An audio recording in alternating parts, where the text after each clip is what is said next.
بسم اللہ الرحمن الرحیم اذ قال اللہ یا عیسیٰ انی متوفیک ورافعک الی ومطہرک من الذین کفروا وجاعل الذين اتبعوك فوق الذين كفروا إلى يوم القيامة ثم إلي مرجعكم فأحكم بينكم فيما كنتم فيه تختلفون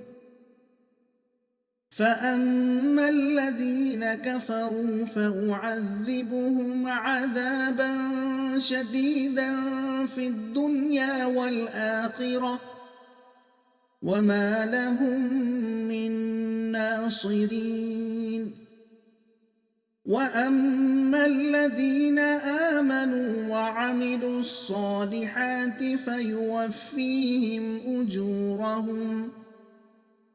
واللہ لا يحب الظالمین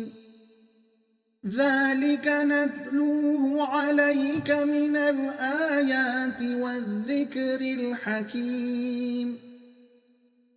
إن مثل عيسى عند الله كمثل آدم خلقه من تراب ثم قال له كن فيكون الحق من ربك فلا تكن من الممترين فمن حاجك فيه من بعد ما جاءك من العلم فقل تعالوا ندع أبناءنا وأبناءكم ونساءنا ونساءكم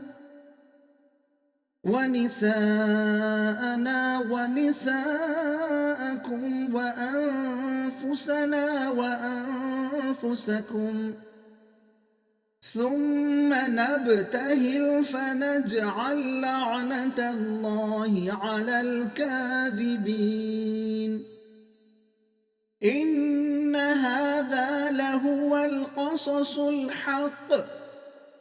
وما من إله إلا الله وإن الله لهو العزيز الحكيم فَإِن تَوَلَّوْا فَإِنَّ اللَّهَ عَلِيمٌ بِالْمُفْسِدِينَ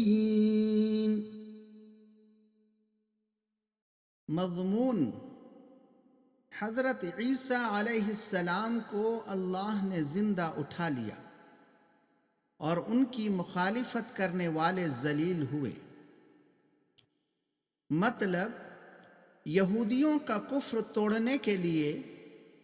اللہ نے بھی عیسیٰ کو خفیہ تدبیر کی بشارت دی۔ اللہ نے پہلے عیسیٰ کو مطمئن کر دیا کہ میں تیرا محافظ ہوں اور حیرت انگیز طریقے سے اپنی طرف اٹھا لوں گا اور تیرا انکار کرنے والوں کے گندے ماحول سے تجھے پاک کر دوں گا اور تیری پیروی کرنے والوں کو قیامت تک ان پر غالب رکھوں گا جنہوں نے تیرا انکار کیا ہے۔ جو لوگ عیسیٰ کی پیدائش اور انجام کے بارے میں اختلاف کرتے ہیں ان کا فیصلہ قیامت میں ہو جائے گا۔ عیسیٰ کی پیدائش کی مثال ایسی ہی ہے جیسے آدم کی پیدائش کی۔ اللہ نے انہیں مٹی سے پیدا کر کے حکم دیا کہ ہو جا اور وہ ہو گئے۔